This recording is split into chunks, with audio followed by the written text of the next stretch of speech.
Kam lahir pada bulan September 1769. Ayahnya bernama George Kam, seorang pemangkas rambut dan pedagang kulit di S.Hertogenbosch, Belanda. Keluarga Kam sebenarnya berasal dari Swiss. Namun kakek Joseph Kam, Peter Kam, pindah ke Belanda dan menikahi seorang gadis Belanda. Keluarga Kam adalah anggota gereja Hervormd yang dipengaruhi semangat Pietisme Herrnhut dan mempunyai hubungan dengan kelompok Herrnhut di Zeitz. Kelompok Pietisme Herrnhut ini memiliki pengaruh yang besar bagi kehidupan Joseph Kam. Setelah Kam menyelesaikan pendidikan dasar dan menengah, ia membantu ayahnya dalam usaha perdagangan kulit. Kam sering mengunjungi Zeitz yang menghadiri pertemuan-pertemuan yang diadakan komunitas Herrnhut. Akibatnya timbul keinginan dalam diri Kam untuk memberitakan Injil kepada bangsa-bangsa yang belum mengenal kekristenan. Akan tetapi, ia harus menahan keinginannya itu selama bertahun-tahun, karena orang tuanya tidak rela ia menjadi penginjil. Orang tuanya menginginkan Kam tetap membantu usaha perdagangan kulit. Pada tahun 1802, ayah dan ibu Kam meninggal. Usaha perdagangan kulit semakin merosot dan pada akhirnya kegiatan dihentikan. Kam kemudian bekerja sebagai pesuruh di Mahkamah Nasional. Kam menikah pada tahun 1804. 2 bulan setelah melahirkan anaknya yang pertama, istri Kam meninggal. Beberapa bulan kemudian, anak pertamanya meninggal dunia karena penyakit kejang-kejang. Pengalaman ini membuat Kam memutuskan untuk menjadi seorang misionaris. Persiapan. Kam mengajukan surat untuk menjadi Zenneling atau Belanda utusan kepada Netherlands Zenneling Gemeenschap. Surat ini dibahas dalam rapat NJG di Rotterdam pada tanggal 7 Desember 1807. Kam kemudian diundang untuk mengikuti tes calon Zenneling. Setelah diterima di NJG, ia dididik oleh pendeta-pendeta dari kalangan NJD di Den Haag karena NJG belum mempunyai sekolah untuk calon penginjil. Ia belajar sambil tetap bekerja di Mahkamah Nasional. Pada tahun 1811, Mahkamah Nasional dibubarkan. Kam kemudian pindah ke Rotterdam untuk melanjutkan persiapan calon Zenneling di sana. Di Rotterdam, ia melanjutkan pendidikan calon Zenneling bersama dengan Gottlob Breckner dan Johann C.H. Super yang berasal dari Jerman. Dalam pendidikan calon Zenneling, Kam dan rekan-rekannya menerima pendidikan teologi, ilmu pasti, sejarah umum, dan musik. Pada tahun 1811, pendidikan persiapan bagi Kam dianggap selesai oleh pihak NJG, akan tetapi ia belum dapat diberangkatkan ke daerah tujuan misi karena perang antara Inggris dan Prancis. Belanda pada waktu itu menjadi negara bawahan Prancis sehingga terlibat juga dalam perang tersebut. Akhirnya Kam dikirim NJG ke komunitas Herrnhut di Zeitz sebagai tenaga pembantu sementara. NJG kemudian berusaha untuk dapat mengirimkan Kam ke ladang misi dengan cara menyelundupkannya ke Inggris. NJG bekerja sama dengan London Missionary Society atau LMS untuk mengirim Kam ke Hindia Belanda. Pada Oktober 1812, Kam dan rekan-rekannya tiba di London. Setelah sebelumnya berkeliling ke Moskow, Hamburg, Copenhagen, dan Göteborg di London, Kam dan kedua rekannya menghadap pengurus LMS. Mereka kemudian dikirim ke Gosport dengan Portsmouth untuk menerima pendidikan persiapan lagi sambil melayani jemaat-jemaat di sana. Kam, Bruckner, dan Super dinyatakan lulus dalam ujian calon penginjil yang diadakan di London. Tahun 1813, Kam ditahbiskan menjadi pendeta di London. Dengan demikian, Kam dapat melayani sakramen di ladang misi dan siap untuk diberangkatkan ke Hindia Belanda, ke Batavia, Surabaya, dan Ambon. Pada tahun 1814, Kam dalam usia 44 tahun tiba di Batavia, bersama kedua rekannya Bruckner dan Super. Pada waktu itu, Gereja Negara Indische-Kerk bekerja sama dengan NJG untuk mendatangkan tenaga pembantu. Kam dan kedua rekannya menjadi utusan NJG sekaligus menjadi pegawai Indische-Kerk. Sebenarnya mereka berniat untuk bekerja di tengah-tengah masyarakat yang belum Kristen. Namun Indische-Kerk lebih memprioritaskan pemeliharaan jemaat-jemaat yang sudah ada. Mereka harus mengisi kekosongan di jemaat-jemaat Indische-Kerk yang sudah ada. Super tetap tinggal di Batavia untuk melayani jemaat di sana.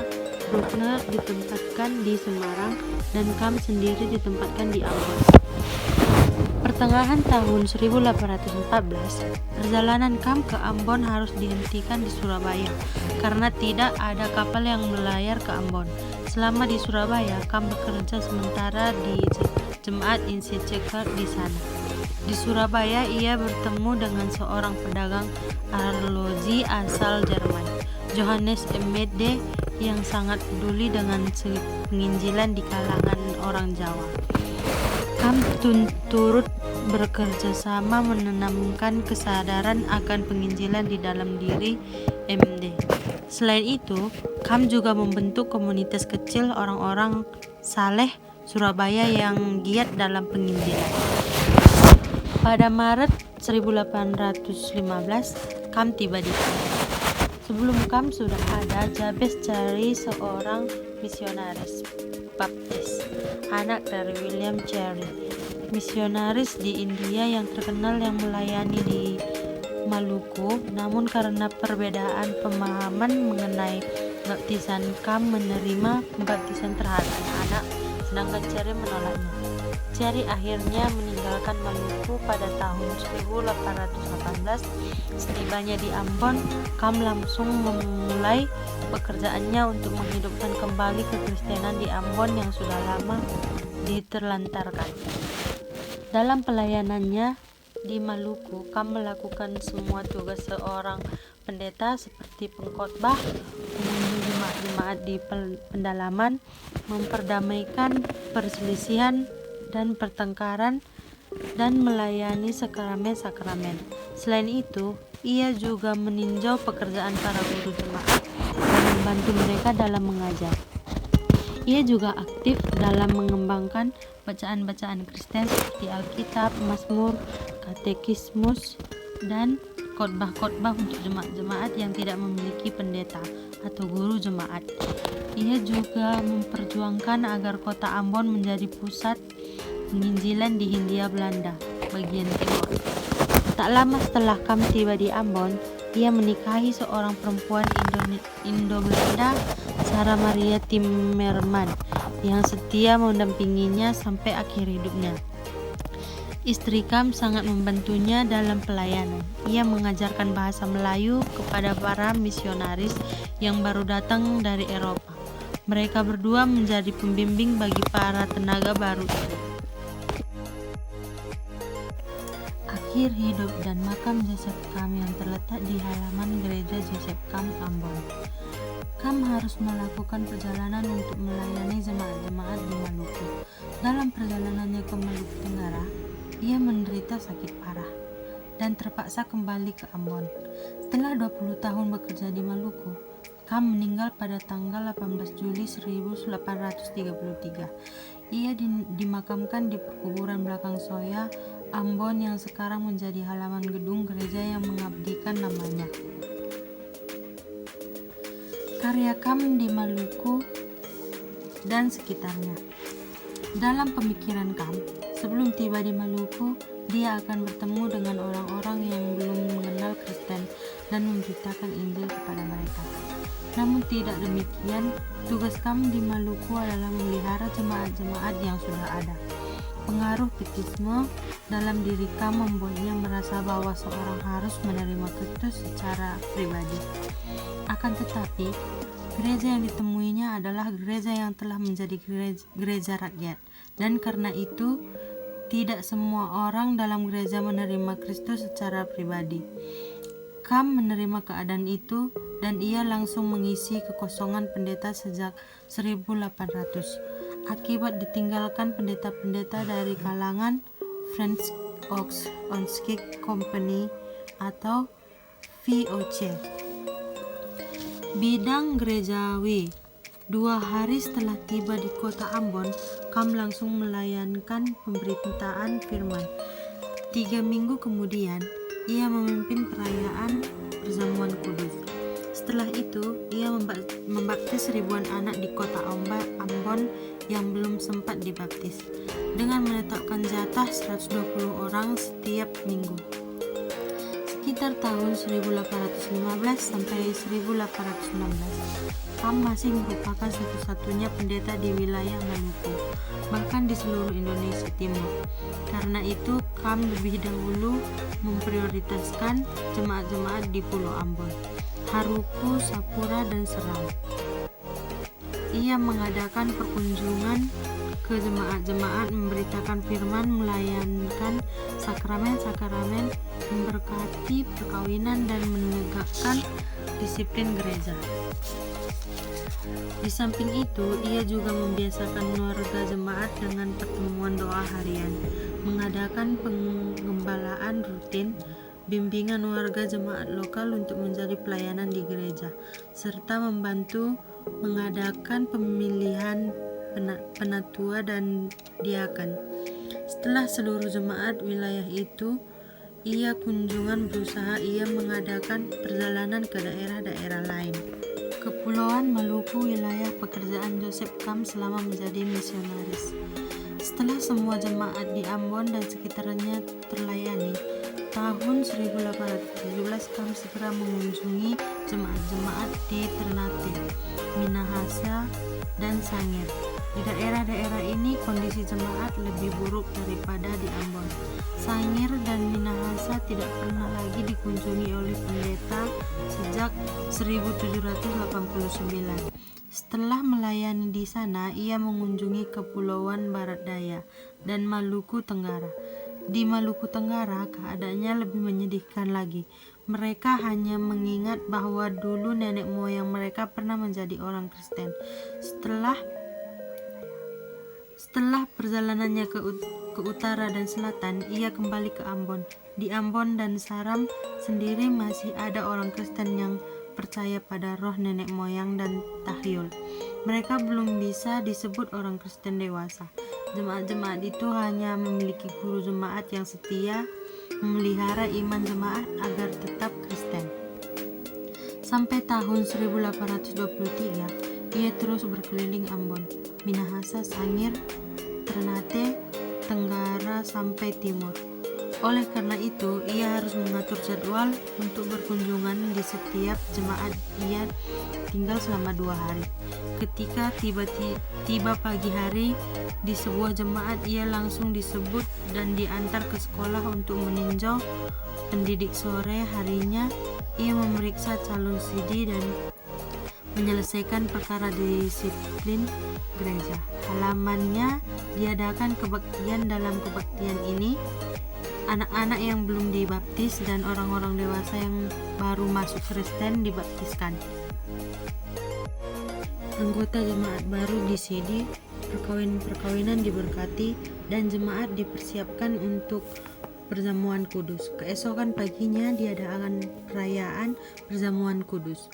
Sorenya Kam melakukan percakapan dengan para guru dan penatua. Malam hari diadakan kebaktian lagi. Setelah itu Kam melanjutkan perjalanan ke jemaat lain. Ini yang dilakukannya terus-menerus selama hampir 20 tahun. Bidang pendidikan. Kam juga banyak berjasa di bidang pendidikan. Ia membimbing dan memberi perhatian kepada guru-guru. Tahun 1819 di Ambon, ia membuka sekolah untuk mendidik orang Ambon menjadi guru yang dapat mengajar dengan lebih baik di gereja dan di sekolah. Akan tetapi, hasilnya belum begitu mengembirakan. Untunglah para murid di sekolah ini setia membantu Kam dalam pelayanannya. Di samping itu, mereka juga mendapatkan pelajaran khusus selama 3 jam dalam 1 minggu. Lulusan dari sekolah itu Ada juga yang baik dan berkualitas hingga kemudian diangkat menjadi pendeta pribumi pertama di Ambon, yaitu Wehanswa. Sekolah yang dibuka KAM inilah yang menjadi perintis dibukanya sekolah pendidikan guru oleh Hanasua dan Bernard Rescott atau pengganti KAM pada tahun 1835. Keperluan bahan pengajaran, KAM mendirikan percetakan di halaman rumahnya. Di situ diterbitkanlah antara lain 14.000 katekismus kecil, 4.000 katekismus besar, dan khotbah-khotbah baru. Selain itu, ia juga mendatangkan puluhan ribu Alkitab dan buku nyanyian Mazmur. Buku-buku ini kemudian disebarkan kemana-mana di seluruh Maluku. Di bidang musik gereja, ia mengajar nyanyian-nyanyian jemaat dan Mazmur, serta memperkenalkan paduan suling untuk mengiringi nyanyian jemaat. Tenaga-tenaga baru. KAM merasa pekerjaannya terlalu berat sehingga ia meminta NJG untuk mengutus tenaga misionaris yang baru untuk membantunya. Setelah mendatangkan tenaga-tenaga baru, kota Ambon menjadi pusat kegiatan misionaris di Indonesia Timur. KAM menjadi bimbingan bagi para tenaga baru ini. Ia mengajak mereka ke jemaat-jemaat untuk mengenal dan bekerja secara langsung. Ia juga mempersiapkan dan mengutus beberapa penginjil ke daerah Minahasa dan Maluku Tenggara. Untuk membangun kehidupan gereja di Minahasa, ia mempersiapkan dan mengutus Grit Jeng Hildredron, Johan Fritz Riedel, dan Johan Gottlob Sethworth yang kemudian mendirikan gereja di Minahasa. 8 orang utusan baru ditempatkan di Maluku Tenggara, tetapi mengalami kegagalan karena tidak tahan kesepian dan kelaparan. Rasul Maluku. Karya KAM di Maluku sangat menginspirasi masyarakat Maluku. Oleh karena itu muncullah berbagai kisah mengenai Joseph KAM Rasul Maluku yang diceritakan secara turun-temurun. Kisah-kisah itu ada berdasarkan fakta, namun ada juga yang merupakan legenda yang berkembang di kalangan masyarakat Maluku. Kisah yang paling terkenal adalah mengenai Haman Bandidu. Dalam kisah ini diceritakan mengenai Haman Bandidu yang dikutuk tidak diterima bumi ketika mati karena durhaka kepada ibunya. Lalu KAM melepaskannya kutuk itu darinya sehingga Haman dapat dimakamkan dengan layak. Ada banyak lagi kisah-kisah ajaib yang dilakukannya semasa ia berkarya di Maluku, dan sampai sekarang masih terus diceritakan. Begitu berartinya karya KAM di Maluku, sehingga ia diberi julukan Rasul Maluku. Gereja Protestan Maluku atau GPM merupakan salah satu gereja di Indonesia yang beraliran Protestan Reformasi atau Calvinis. GPM berdiri di Ambon, Maluku pada tanggal 6 September 1935. Tanggal ini kemudian diperganti sebagai hari kelahiran GPM. GPM mendirikan dirinya dari Gereja Protestan di Indonesia atau GPI atau Indisceket sebagai bentuk kemandirian gereja. Tentang gereja. Bagian pemekaran GPI yang menghasilkan berbagai gereja mandiri di Indonesia antara lain GPM. Gereja Protestan Maluku atau GPM adalah gereja Protestan yang melayani di wilayah Provinsi Maluku atau Pulau Buru, Pulau Seram, Pulau Ambon, Pulau Lase atau Sapura Haruku dan Nusa Salaut. Pulau-Pulau Banda, Kepulauan Kei, Kepulauan Arudobo, Tanimbar, Babar, Letimoa, Lakor, Kisar hingga Water dan Provinsi Maluku Utara atau Ternate, Pulau-Pulau Bacan, Pulau-Pulau Obi, dan Kepulauan Sula GPM. Tumbuhan dengan berbagai tantangan yang bukannya membuat umat Kristen di provinsi kepulauan ini mundur, tetapi semakin membuat semangat kekristenan mereka makin menyala-nyala. Tantangan-tantangan yang dihadapi mulai dibombardirnya wilayah Ambon pada Perang Dunia II oleh Jepang yang menyebabkan separuh hamba Tuhan terbunuh dan menduduk di beberapa desa dibantai. Kemudian ketika pecahnya pemberontakan Republik Maluku Selatan atau RMS pada tahun 1950 berakibat pada hancurnya sebagian besar gereja di Ambon dan Seram. Kemudian yang terakhir, ketika pecah kerusuhan antara warga Kristen Islam, yang sangat disayangkan adalah buah tangan orang-orang yang membenci kedamaian. Sehingga kembali lagi gereja dan bangunan-bangunan penting milik GPM ikut hancur. Fasilitas sekolah dan kampus Universitas Kristen hangus terbakar. 2 klasis berhenti melayani dan ratusan warga yang ada di desa dan kota dibantai. Ribuan orang pun mengungsikan diri ke wilayah aman seperti Sulawesi Utara, Bali, dan Papua. Akibatnya di Ambon dan beberapa tempat bekas kerusuhan muncul pembagian wilayah-wilayah Islam dan Kristen yang sebenarnya sangat disayangkan, serta muncul trauma-trauma negatif yang masih tertanam pada kedua pihak. Kini GPM bekerja keras tidak hanya untuk membangun kembali gereja secara fisik, tetapi juga secara mental dan spiritual. Dengan fokus membangun kehidupan masyarakat Kristen yang berlandaskan teologi hidup dan semangat pelagandong yang diharapkan dapat menyembuhkan luka-luka konflik dan kekerasan. Sehingga masyarakat Kristen di Maluku, khususnya warga GPM, dapat kembali melanjutkan pelayanan dengan semangat penginjilan yang teguh dan tidak terkungkung dalam kebodohan duniawi, dengan salah satu cara yakni memberikan pelayanan Injil yang komprehensif di tengah masyarakat, seperti tampak dari keikutsertaan dalam mencerdaskan anak-anak bangsa melalui penyelenggaraan pendidikan. Sejarahnya, pada tahun 1605 tanggal 27 Februari, GPM berawal dari ibadah perdana gereja Protestan Calvinis dari orang-orang Belanda pegawai VOC di Ambon.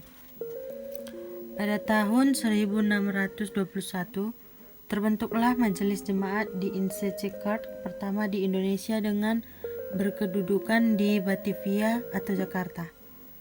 Pada tahun 622, Majelis Jemaat di Insekat dibentuk pula di Banda, yang berdampak aktivitas penginjilan di wilayah Maluku pun mulai kian marak dan intens dilakukan, khususnya melalui peran pendeta Adrian Hulsebos yang telah berupaya membuat pelayanan ke Ambon, namun kepalanya tenggelam di Teluk Ambon. Dia pun meninggal dan misinya dilanjutkan oleh pendeta Roscott atau yang selanjutnya pula berperan dalam menyelenggarakan pendidikan teologi pertama di Ambon, Maluku maupun Indonesia. Pada tahun 1799, setelah VOC dibubarkan, maka pada sejumlah jemaat di Indonesia yang terlantar, termasuk beberapa jemaat di Ambon. Tahun 1815 sampai 1833, Joseph Kam diutus ke Maluku oleh Netherlands General Genootschap atau NGG.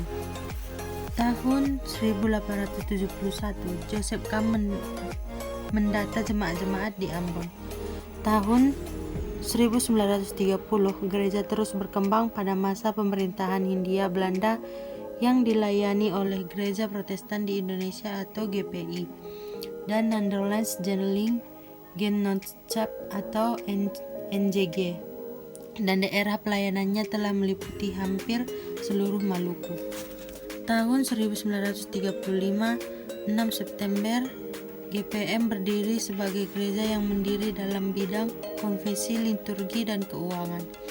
Tahun 1950, RMS membakar kota Ambon dan wilayah Pulau Seram yang mengakibatkan banyaknya gedung gereja ikut terbakar. Pada tanggal 25 Mei 1950, GPM menjadi anggota PGI.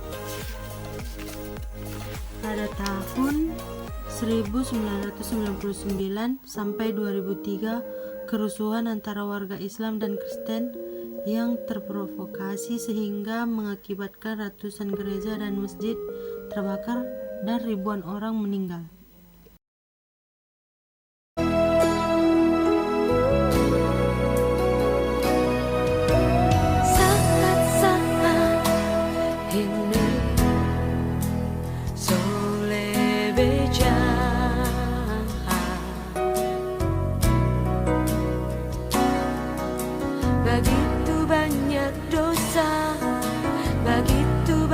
bijaksana di dunia ini.